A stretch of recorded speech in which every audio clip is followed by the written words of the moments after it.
Bab 327, kembali, 6. Di-upload oleh Baca Suara. Jangan lupa like dan subscribe, agar kami semangat upload lebih banyak. Eugene diam-diam berkedip, tidak bisa menemukan kata-kata. Ada apa dengan tampilan itu? Sienna dengan malu-malu menantang. Mer bertanya, dari sudut pandang Sir Eugene, apakah kita mungkin terlihat aneh? Terlihat aneh. Tidak, mereka tidak melakukannya. Eugene tercengang oleh betapa bagusnya Sienna dan Mer terlihat bersama dalam pakaian baru mereka. Bagaimana? Apakah Lady Sienna dan aku terlihat seperti kita adalah sepasang ibu dan anak? Mer dengan penuh semangat meminta. Ah, jika aku harus mengatakannya, daripada seorang ibu dan anak perempuan, kamu terlihat seperti sepasang saudara perempuan, Eugene dengan canggung mengakui. Penampilan Sienna terlihat sangat muda sehingga mustahil membayangkan bahwa dia bisa memiliki seorang putri seperti Mer. Itulah mengapa Eugene memberikan tanggapan yang tulus dan jujur, tetapi Mer dan Sienna menunjukkan reaksi yang saling bertentangan.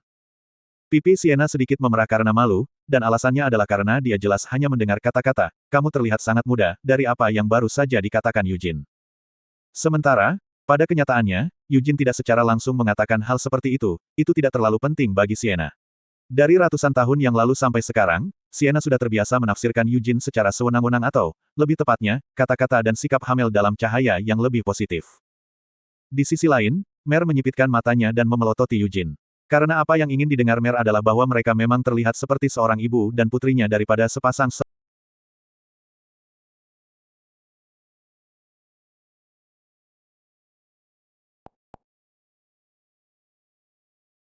Karena apa yang ingin didengar Mer adalah bahwa mereka memang terlihat seperti seorang ibu dan putrinya daripada sepasang saudara perempuan. Tentu saja, diberitahu bahwa mereka tampak seperti saudara perempuan juga menyiratkan bahwa Mer sangat mirip dengan Sienna, tetapi poin yang diharapkan Mer untuk fokus kali ini bukanlah kesamaan penampilan mereka. Tema tamasya ini dimaksudkan untuk menjadi keluarga. Jika Sienna adalah ibunya, itu berarti Eugene akan melayani sebagai ayah. Dengan mata masih menyipit, Mer mengamati pakaian Eugene. Sungguh membosankan, kritik Mer belak-belakan. Apa? Eugene menjawab dengan bingung. Aku sedang berbicara tentang pakaianmu, Mer menjelaskan. Tidak peduli seberapa bagus pakaian itu terlihat pada Anda, apakah Anda benar-benar perlu memakai hal yang sama sepanjang waktu, Sir Eugene? Apa yang baru saja kamu katakan? Eugene berteriak karena dia merasa sangat tersinggung. Ini bukan pakaian yang sama yang biasa saya pakai. Mereka semua sedikit berbeda. Tapi pada akhirnya, mereka masih pakaian formal klan Lionheart, Mer bersikeras. Eugene mengerutkan kening, hei, apa yang salah denganku mengenakan pakaian formal klanku? Jika Eugene dipaksa untuk mengakuinya, alasan terbesar untuk pilihan pakaiannya adalah karena itu yang paling nyaman. Memilih setelan formal dengan bagian atas dan bawah yang serasi menghilangkan kebutuhan akan masalah lebih lanjut. Bahkan di kehidupan sebelumnya, Eugene tidak pernah menghabiskan waktu mengkhawatirkan apa yang harus dia kenakan setiap hari, dan itu tidak seperti Devil Dome telah menjadi tempat untuk masalah seperti itu. Aku sebenarnya juga suka jenis pakaian itu, Sienna malu-malu mengaku. Mendengar ini, Mer hanya menghela nafas panjang dan menggelengkan kepalanya. Lupakan aku mengatakan sesuatu, kata Mer pasrah. Seperti yang diharapkan dari Eugene, Mer merasa dia seharusnya meminta Ancila untuk memilih pakaian Eugene juga. Jika Sienna dengan berani membuat permintaan seperti itu saat itu, bahkan Ancila tidak akan bisa menolak. Selain itu, jika Mer menampilkan penampilannya yang biasa bertingkah imut dan berbicara dengan cadel, mereka bahkan akan mampu mengubah Ancila menjadi sekutu yang kuat. Lady Sienna selalu ragu-ragu pada saat-saat paling penting, pikir Mer menyesal. Namun bahkan jika Mer memikirkannya kembali sekarang, hal-hal seperti itu sudah ada di masa lalu, jadi itu tidak bisa dihindari. Mer mengendurkan alisnya yang berkerut dan melangkah di antara Eugene dan Sienna. Peras. Tangannya mengulurkan tangan di kedua sisi untuk meraih tangan Eugene dan Sienna. Sambil merasa bangga dengan bagaimana dia menghubungkan mereka dengan berdiri tepat di antara keduanya, Mer berkata, ayo pergi. Sienna melirik ekspresi Eugene. Tapi tidak seperti yang dia harapkan, Eugene tampaknya tidak terlalu bingung dengan situasi saat ini. Lagi pula, berpegangan tangan dengan Mer. Itu tidak seperti ini adalah pertama kalinya Eugene melakukannya, jadi mengapa dia harus peduli apakah dia menarik perhatian dengan melakukannya pada saat ini? Fakta bahwa tangan Mer yang lain memegang tangan Sienna. Mengapa itu penting? Tapi Sienna tidak merasa terlalu puas melihat Eugene dengan ekspresi tenang. Tapi setelah melirik wajah Eugene sekali lagi, dia tidak membentaknya atau melakukan serangan verbal. Sambil mengingatkan dirinya untuk tetap tenang, Sienna membiarkan dirinya ditarik oleh tangan Mer. Di belakang mansion, mayat besar Raizakia dibiarkan beristirahat dalam posisi berjongkok. Christina dan Anise sudah mulai memurnikan mayat pagi-pagi sekali, dan mereka berdua bertukar percakapan ketika mereka melihat Eugene meninggalkan mansion. Sepertinya Lady Sienna telah mengambil keputusan, Christina mengamati. Anise setuju, iya, sepertinya begitu. Sepertinya dia ingin mengiklankan hubungan mereka ke seluruh kota, tidak, ke seluruh kekaisaran. Dia praktis berkata, "Hei, lihat aku, orang-orang dari Kekaisaran Qil, datang dan lihat penampilan baruku." Yah, sepertinya dia ingin memamerkan hubungan mereka sedemikian rupa. Namun meski begitu, melihat mereka seperti ini, tampilan ini sepertinya sangat cocok untuk mereka. Sejak anak itu, mer praktis adalah cara Sienna mewujudkan keinginannya yang tidak terpenuhi. Akan aneh jika mereka tidak terlihat cocok bersama.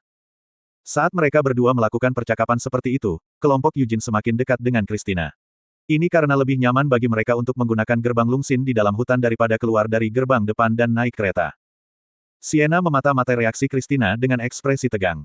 Jika kritik bahwa dia dipermalukan dengan tampilan terang-terangan seperti itu meninggalkan bibir saingan mudanya ini, Sienna merasa itu akan menjadi pukulan kuat bagi hatinya.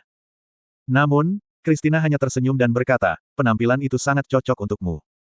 Ini adalah pendapatnya yang tulus, dan Christina tidak berniat mengubah hubungannya dengan Sienna menjadi permusuhan langsung. Sebaliknya, jika memungkinkan, Christina ingin dengan lembut membimbing Sienna menjadi sekutu terpercaya dan mengembangkan apa yang mereka miliki menjadi hubungan simbiosis. Sienna tergagap, begitukah? Ya, bukan.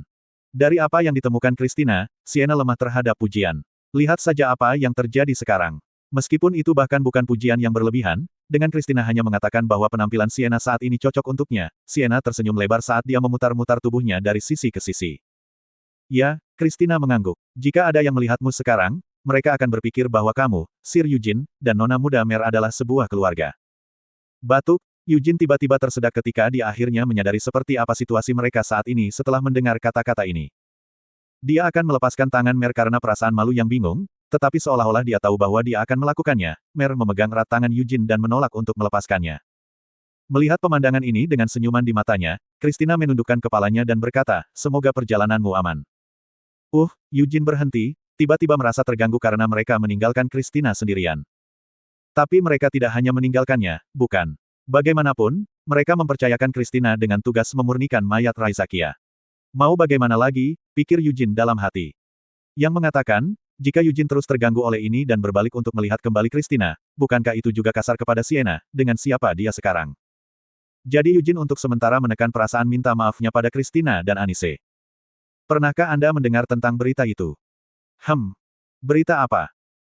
Sungguh sekarang, aku seharusnya tidak memberitahu siapapun tentang ini, tapi... Apa itu? Apa itu? Katakan saja pada kami dengan cepat. Baiklah, aku akan mengatakannya saja. Kamu tahu siapa Sienna bijaksana itu, kan? Tepat ketika kelompok Yujin sedang menuju hutan, di sisi lain semak terdekat, 3 elf tiba-tiba muncul dan mulai berbicara entah dari mana. Suara mereka begitu kaku sehingga siapapun bisa tahu percakapan mereka telah dilatih. Seolah-olah mereka sedang membaca naskah. Wajah mereka juga tampak seperti mereka berdua malu dan berusaha menahan tawa mereka. Nyonya bijak Sienna, tentu saja, saya tahu siapa dia. Penyihir paling luar biasa, apakah itu di masa lalu, sekarang, atau masa depan? Orang yang belajar sihir saat tumbuh di antara para elf dan seorang wanita yang sama cantiknya dengan elf. Ya, itu benar. Tentang Nyonya bijak Sienna itu, pernahkah Anda mendengar bahwa dia menyukai Tuan Yujin? Kiyah. Anda berbicara tentang dia, Sir Yujin Leonhardt, kan? Benar, itu dia, keturunan klan Hati Singa. Orang yang sempurna dengan bakat dalam sastra dan seni bela diri. Singa darah. Pembunuh naga. Jika itu Sir Yujin dan Nyonya bijak Sienna, bukankah menurutmu mereka sangat cocok? Pada titik ini, Yujin tidak bisa menahannya lebih lama lagi. Saat seluruh tubuhnya gemetar karena malu, dia berteriak keras, mengapa kamu tidak tersesat saja? Para elf melarikan diri sambil tertawa terbahak-bahak. Di belakang Yujin yang sekarang terengah-engah, Sienna berkeringat dingin saat wajahnya memerah merah cerah. Bahkan tidak perlu memikirkan otak siapa yang mungkin telah menyusun ide untuk sandiwara absurd semacam itu. Itu adalah Signard, kakak laki-laki sialan itu, untuk berpikir bahwa itu dia akan datang dengan ide seperti ini demi adik perempuannya. Haruskah aku membunuhnya saja? Sienna bertanya-tanya. Bukan hal yang aneh bagi saudara kandung untuk memendam perasaan niat membunuh satu sama lain, tetapi ini adalah pertama kalinya Sienna merasakan niat membunuh seperti itu terhadap Signard. Sienna menutupi rasa malunya dengan serangkaian batuk. Kemudian, takut bahkan melihat ekspresi Yujin, Sienna melangkah maju, menarik tangan Mer. Sementara juga merasakan rasa malu dan malu terkubur jauh di dalam hatinya, Mer menarik tangan Yujin seperti Sienna menarik tangannya. Yujin mencoba memikirkan sesuatu untuk dikatakan, tetapi setelah melihat bagaimana punggung Sienna sepertinya memintanya untuk tidak mengatakan apa-apa, dia diam-diam tutup mulut. Pada akhirnya, mereka bertiga menuju gerbang Lungsin dalam diam, Tetapi dalam perjalanan mereka ke sana, mereka melewati beberapa kelompok elf yang kebetulan memiliki jenis obrolan yang sama. Tujuan utama dari tamasya hari ini adalah untuk membeli bahan-bahan yang dibutuhkan untuk memperkuat Frost. Namun nyatanya, ini hanya alasan. Sebagian besar bahan yang dibutuhkan sudah ada di dalam jubah Sienna. Tentu saja, Sienna tidak berniat mengungkapkan fakta ini kepada Eugene. Meskipun dia mungkin memiliki banyak potongan dan bob, jika Sienna melihat lebih dekat, bukankah dia masih dapat menemukan satu atau dua hal yang hilang? Meskipun Sienna tidak benar-benar membutuhkan alasan untuk meyakinkan dirinya sendiri, setelah memiliki pemikiran seperti itu, dadanya terasa lebih ringan. Aku hanya menanyakan ini karena aku benar-benar penasaran, tetapi jika kamu akan menggunakan sihir peredam persepsi, mengapa repot-repot keluar berpakaian seperti itu? Eugene bertanya sambil mengayunkan tangannya yang memegang tangan Mer. Meskipun mereka berjalan menyusuri jalan-jalan ibu kota, Sienna saat ini memiliki mantra peredam persepsi yang diaktifkan di sekitar mereka bertiga. Berkat itu, orang-orang yang mereka lewati tidak dapat mengenali kehadiran trio dengan benar. Bodoh. Tuan Eugene idiot. Sienna dan Mer melirik Eugene saat mereka menggumamkan frasa dengan sentimen serupa. Mereka berdua keluar berpakaian seperti ibu dan putrinya hari ini karena mereka ingin mengadakan pertunjukan untuk Eugene, bukan untuk orang yang lewat yang tidak dikenal ini, yang mungkin bahkan tidak akan mereka libatkan di masa depan. Jadi bahkan jika tidak ada orang lain yang bisa melihat mereka, itu baik-baik saja selama Eugene bisa. Juga, itu tidak seperti Sienna telah melemparkan sihir peredam persepsinya pada semua orang. Dia mungkin menganggap mereka sebagai pejalan kaki tak dikenal yang mungkin tidak akan pernah ada hubungannya dengan mereka di masa depan, tetapi Sienna masih sedikit ingin pamer. Ambil sekarang, misalnya. Ketika mereka memasuki toko sihir yang menangani barang-barang berkualitas tinggi di semua ibu kota Ceres, Sienna secara halus membatalkan mantra peredam persepsi. Welko, terkesiap. Penyihir yang mengelola toko yang mendekat untuk menyambut mereka tiba-tiba tersentak dan mundur selangkah. Sebagai tanggapan, Sienna mengedipkan mata padanya dan meletakkan jari telunjuknya di bibirnya. Set, Sienna diam. Penyihir itu tergagap, sisi. Hanya untuk Sienna untuk mengusirnya lebih keras, set. Setelah diberitahu untuk diam 2 kali, penyihir itu menutup rahangnya dan mulai mundur, hampir seolah-olah dia mencoba lari. Benar-benar sekarang, gumam Eugene sambil melirik ekspresi geli Sienna dengan tatapan tak berdaya di matanya. Sambil melakukan yang terbaik untuk mengabaikan tatapannya, Sienna kembali berjalan ke depan, mengayunkan tangan kanannya yang memegang tangan Mer bola-balik. Karena Sienna memimpin seperti ini, Eugene, yang memegang tangan Mer yang lain, juga tidak punya pilihan selain mengikuti Sienna. Seperti yang mereka takutkan, Sienna terlalu terkenal, dengan penampilan yang jauh dari biasa dan rambut ungunya yang tidak bisa membantu tetapi menarik mata orang. Selain itu, karena dia juga memegang tangan Mer, yang terlihat sama dengannya, semua mata di toko tidak bisa membantu tetapi beralih ke Sienna. Sienna tidak bisa membantu tetapi merasakan campuran emosi saat dia memperhatikan berbagai tatapan. Jika tatapan ini hanya penuh kekaguman padanya, dia akan dengan mudah menerimanya dengan senyuman, tetapi tatapan yang saat ini diratakan padanya penuh dengan kebingungan dan ketidakpercayaan. Ini semua karena Eugene, yang masih memegang tangan Mer. Sienna merasa khawatir wajahnya mungkin sudah memerah. Namun, saat dia memiliki pemikiran seperti itu, dia melihat Mer tersenyum cerah di sebelahnya. Baik, jadi bagaimana jika itu adalah pikiran yang muncul di kepala Sienna? Karena Mer sebahagia ini, apa bedanya apa yang dipikirkan orang lain atau penampilan seperti apa yang mungkin mereka berikan padanya? Kata-kata yang Mer katakan pada Sienna pagi ini terus mengalir di kepalanya. Slot iklan, kamu bisa pasang iklanmu di sini. Itu benar, dia harus berani. Menganggukkan kepalanya, Sienna mengambil sedikit langkah ke samping. Dia sekarang berdiri lebih dekat dengan Mer, yang berarti dia lebih dekat dengan Eugene juga. Barang-barang yang dijual di toko ini mungkin berkualitas sangat baik, dan ada banyak barang langka, tetapi tidak ada yang benar-benar ingin dibeli Sienna. Meski begitu, dia bersenang-senang melihat-lihat tempat itu, berkat seberapa luas toko itu, dan pada saat dia selesai melihat-lihat semua stok mereka, satu persatu, 1 jam telah berlalu. Meskipun dia muncul dengan tangan kosong, karena tidak membeli apapun, semua karyawan toko mengikutinya keluar pintu untuk mengantarnya pergi. Ayo kita makan sesuatu. Aku lapar. Mer berkata begitu mereka meninggalkan toko, matanya bersinar karena kegembiraan. Sudah waktunya bagi mereka untuk makan siang. Namun, alih-alih segera membalas Mer, Eugene menyipitkan matanya dan bertanya, haruskah saya menyingkirkannya? Sienna juga mengatakan sesuatu yang aneh, untuk saat ini, aku pikir akan lebih baik membiarkan mereka sendiri. Lagi pula, aku mengharapkan sesuatu seperti ini. Seperti Eugene, Sienna juga tampak sedikit kesal, tetapi meskipun demikian, dia tidak akan merajalela seperti yang dia lakukan di Arot. Ksatria Naga Putih, pikir Eugene dalam hati. Tatapan terang-terangan mereka tidak menunjukkan niat menyembunyikan diri dari pemberitahuan mereka, jadi sepertinya mereka mungkin khawatir bahwa diam-diam memata-matai trio hanya akan berakhir dengan menarik kemarahan Eugene atau Sienna. Mungkin itu juga mengapa pengamat mereka mengekspos kehadiran mereka dan menyaksikan Eugene dan Sienna dari jarak yang cukup jauh. Seragam mereka bertuliskan sigil naga putih, menunjukkan bahwa mereka adalah anggota perwakilan Kills Knightly Order, Knights of the White Dragon. Setelah menembak mereka lagi, Yujin berbalik menghadap Sienna dan Mer. Yujin sudah menyadari satu alasan mengapa mereka mungkin mengawasinya. Itu berkat Gillette, yang telah memberitahunya sebelumnya tentang undangan Kaisar tadi malam. Dia telah diminta untuk berkunjung ke Istana Kekaisaran dalam waktu dekat, tapi setelah melihat pengawasan terang-terangan seperti itu, sepertinya mereka berharap untuk mengawal Yujin ke sana hari itu juga. Jika dia bisa mendapatkan keinginannya, Yujin masih ingin menyingkirkan mereka, tetapi karena Sienna mengatakan untuk tidak melakukannya, Yujin memutuskan untuk menahan diri untuk saat ini. Yujin juga merasa lapar, jadi ketiganya memilih salah satu restoran terdekat dan masuk. Sienna dan Mer duduk bersama di bangku yang sama sementara Yujin duduk di seberang mereka. Seorang pelayan mendekati mereka, "Ini menu kami." Tapi bahkan sebelum mereka bisa membuka menu, kata-kata itu keluar dari bibir Sienna, "Kami akan memiliki family set 1.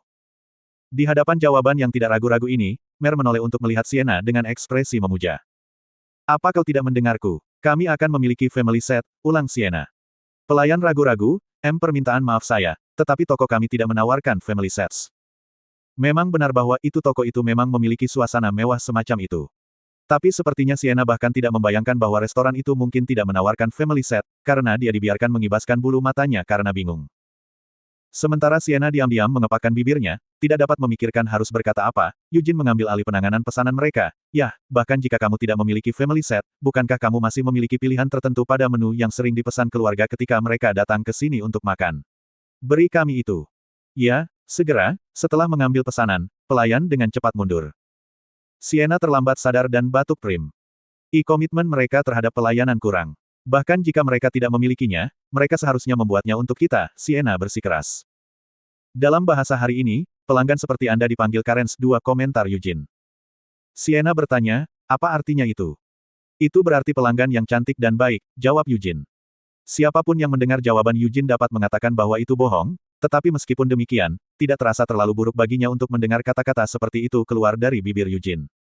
"Aku akan melepaskanmu kali ini," Sienna mengakui. Setelah menikmati makanan mereka dengan santai, mereka meninggalkan restoran.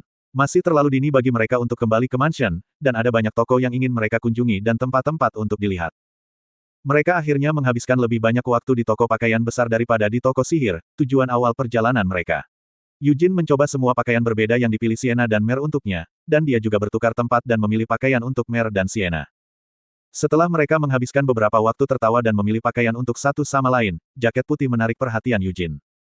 Saat dia melihat warna putih bersih itu, Yujin tidak bisa tidak membayangkan bagaimana penampilan Christina saat mengenakan jaket itu. Dia juga melihat mantel dengan nuansa yang mirip dengan jaket tetapi dengan desain yang berbeda. Mantel ini terasa lebih cocok untuk adas manis daripada Christina. "Cih," Sienna mendecakkan lidahnya saat dia mengikuti tatapan Yujin. Tapi dia tidak mengatakan apapun. Sama seperti bagaimana pakaian itu membuat Yujin mengingat Christina dan Anise, Sienna juga memiliki reaksi yang sama. Juga, Yujin bukan satu-satunya yang diam-diam merasa terganggu meninggalkan mereka kembali di mansion.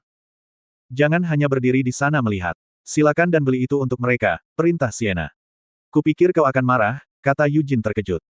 "Mengapa saya harus marah? Akulah yang bersamamu sekarang. Jadi bagaimana jika Anda membeli hadiah untuk mereka? Itu hanya menunjukkan bahwa aku cukup murah hati untuk memilih hadiah untuk mereka, bersama denganmu," kata Sienna sambil berjalan ke Yujin dengan angkuh dan berdiri tepat di sampingnya. Karena mereka sekarang sangat dekat satu sama lain, dan Mer pergi ke salah satu ruang ganti untuk berganti pakaian, Sienna berpikir untuk mengambil kesempatan untuk mengumpulkan keberaniannya dan memeluknya, tetapi ketika Sienna benar-benar mencoba melakukannya, dadanya mulai berdebar, dan dia sepertinya tidak bisa membuat tubuhnya bergerak seperti yang dia inginkan. "Kenapa kamu bertingkah sangat pemalu?" Yujin bertanya. Sienna tergagap, Apa yang kamu bicarakan?" "Benar-benar sekarang," ejek Yujin. Kemudian, dengan ekspresi acuh tak acuh, Yujin meraih tangan Sienna. Bahkan, hati Yujin tidak setenang ekspresinya tampak. Seperti Sienna, Yujin juga merasa malu ketika mencoba perilaku seperti itu, mengetahui dengan baik bahwa tindakan seperti itu tidak benar-benar tampak seperti dia. "Aku menang," pikir Sienna dalam hati dengan gembira. Terlepas dari niat di balik gerakannya, Sienna dalam hati senang karena Yujin telah mengulurkan tangan terlebih dahulu untuk memegang tangannya. Sambil merayakan perasaan kemenangan, Sienna melirik hadiah untuk Anise dan Christina yang baru saja menarik perhatian mereka. "Itu baik-baik saja. Jika itu hadiah seperti itu, aku baik-baik saja dengan memberi mereka sebanyak yang mereka inginkan," Sienna mengizinkan dengan murah hati. Setelah menyelipkan tas belanja yang telah mengisi kedua tangan mereka ke dalam jubah mereka, mereka mulai berkeliling jalanan sekali lagi. Karena jalan-jalan mereka kebetulan melewati sebuah kafe, mereka dengan santai masuk dan menikmati secangkir teh sebelum keluar. Mereka kemudian menghabiskan sisa waktu mereka melihat-lihat setiap toko yang kebetulan menarik minat mereka, satu persatu. Setelah berkeliaran seperti ini selama beberapa waktu, matahari yang melayang tinggi di langit juga mulai terbenam. Bahkan Mer, yang telah memegang kedua tangan mereka dan dengan senang hati berayun dari mereka selama ini, tampaknya telah menjadi lelah ketika dia mengambil tempat biasanya di dalam jubah Eugene. Haruskah kita perlahan-lahan kembali? Eugene melamar. Selama mereka mau diam-diam membiarkan kita pergi, jawab Sienna sambil tersenyum. Para pengamat dari Ksatria Naga Putih masih memata-matai Eugene dan Sienna dari kejauhan. Eugene mempertimbangkan untuk kembali melalui gerbang Lungsin, tapi kemudian dia berubah pikiran dan berjalan menuju pengamat mereka. Lain kali kita ingin melakukan sesuatu seperti ini, sepertinya kita harus sedikit menyamar. Mungkin sudah terlambat bagiku untuk mengatakan ini, tapi aku merasa rambut unguku agak terlalu mencolok, aku Sienna. Eugene bersimpati, itu berlaku untuk rambutku juga. Eugene juga berpikir mungkin lebih baik mengubah warna rambutnya sedikit saat mereka keluar untuk menghindari perhatian yang tidak dibutuhkan. Menurutmu bagaimana aku akan terlihat pirang? Sienna bertanya. Bukankah itu warna yang terlalu umum? Eugene mengerutkan kening. Aku ingin memilihnya karena itu sangat umum, Sienna menjelaskan sambil tertawa sambil menyapu rambut ungunya sedikit ke belakang. Pirang? Pirang, katamu. Setelah mencoba membayangkan seperti apa rupa Sienna dengan rambutnya menjadi pirang, Eugene berdeham dan mengangguk. Yah, saya pikir Anda akan terlihat baik-baik saja, katanya kasar. Eugene benar-benar berpikir bahwa tidak peduli penampilan apa yang dia pilih, itu akan terlihat bagus untuknya. Namun, jika Sienna mendengarnya mengatakan hal seperti itu, dia pasti akan bertindak sombong yang menjengkelkan, jadi Eugene tidak membiarkan pikiran seperti itu keluar dari bibirnya dan malah menelannya kembali. Saat Eugene semakin dekat dengan mereka, 3 ksatria dari Knights of the White Dragon tampak tegang. Ini adalah Eugene Leonhardt. Keterampilannya saja sudah cukup untuk membuat mereka gugup, tetapi ketegangan mereka terutama karena temperamennya yang terkenal, mudah berubah, dan kasar.